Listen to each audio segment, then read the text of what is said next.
Hey everybody, Ed here with the Digital Digest, and today I wanted to give you guys a quick unboxing and first look at the Sony CyberShot DSC RX100. So as you guys can see, some really impressive specs, and that's because this is a $650 camera. So at twice the price of the 20 or 30V, it needs them. First, let's start with the sensor. It's got a 1-inch 20.2 megapixel sensor, so the largest sensor in its form factor. Again, this is a pocketable camera, so great quality and image detail, at least is the promise. Also, good low-light performance, a 3.6x optical zoom, which is Zeiss glass, so that's certainly a good thing, and a 3-inch high-res screen to review your pictures and video, capable of 1080p, 60p, as well as, I believe, 30p, but no 24p, but I'll update you guys as I review the camera. AVC HD as well as MPEG-4 compression for video, and basically, you know, this isn't aimed at replacing an NEX7 or NEX5N or any of the NEX cameras, more of a complement, you know, for the times when you don't want to take out the whole gear bag. So certainly not a competitor to the 20V or 30V either, because much larger sensor, much higher price, and also much more limited focal range, but much more manual control. So with that said, let me go ahead and get down to the unboxing. Important note, 330 shots on a cycle of battery life, and these are the included accessories. Of course, HDMI out, Dolby sound as usual, a single slot for your memory stick or SD card, and all the usual things you'd expect to be included. So let's go ahead and open this thing up, since I know that's what you guys have actually been waiting for. And so have I, frankly, because even though I already cut the seal there, I have not opened it. And just picked it up today, and really this does represent, you know, a completely different beast from what we have seen in years past from point-and-shoot cameras. So here it is, as part of one of the stickers comes off as I take it out of the box. This is the RX100. So you can see they've overlaid it with a little piece of plastic over the lens as well. I can tell you guys right now, all metallic build. It feels really nice, very solid. You can see the tripod mount right there, as well as the HDMI door, I believe that is. The battery compartment slot right there is memory card slot. You've got a little bit of grip, I believe that, no, that's not a grip texture, excuse me. That has to be a USB port. Let me go ahead and pop it open. Yep, that's your USB jack for connectivity.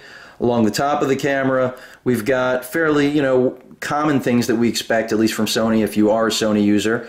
Your mode dial, your zoom toggle, and your power button, your array of microphones, as well as your pop-out flash. And from what I've seen, the pop-out flash is very similar to what's found on the NEX7, which is a good thing.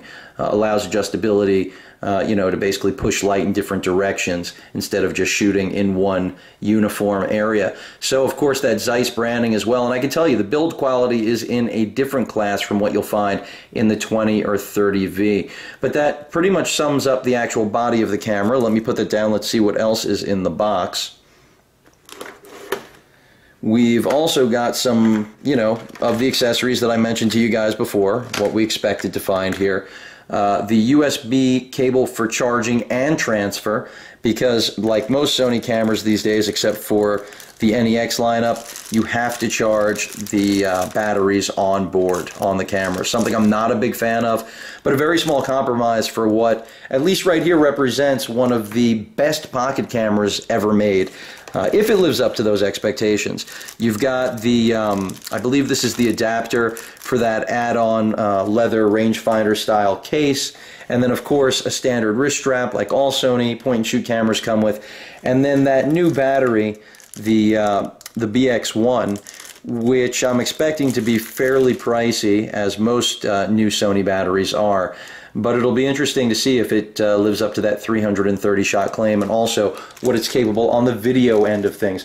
But that's pretty much everything that's in the box. The only thing I skipped over was the paperwork, which I'll jump back to for 1 second.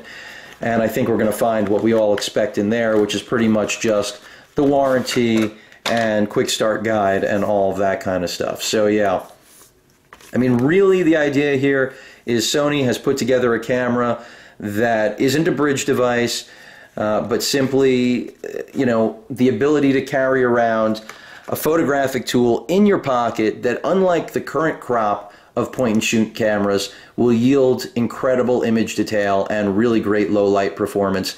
And that's why also, frankly, the 24p video is missing. This is, in my opinion, there is more of a focus on phenomenal imaging in a point-and-shoot class camera, something that really no one in the marketplace has done. So I really look forward to spending time with this, giving you guys, full impressions of how the Zeiss glass holds up, how the manual controls, as you can see right here, because there are quite a few manual controls that this incorporates that are missing from the 20V and 30V, since this is another class of camera. Of course, if you're asking yourself whether or not it's for you, in comparison with something like that camera, again, as I said before, I really don't consider them competing products. This is more for someone who's already vested in a camera system and wants similar photo quality in their pocket, which they really won't find in the 20V or 30V. You're not going to get SLR-esque, digital SLR-esque imaging quality, but this will not replace an NEX camera. I don't expect it to, and most users should not. But of course, I'll update you guys as I spend more time with it. If you guys have any questions or comments, please feel free to post them. And of course, as usual, please feel free to subscribe. Later.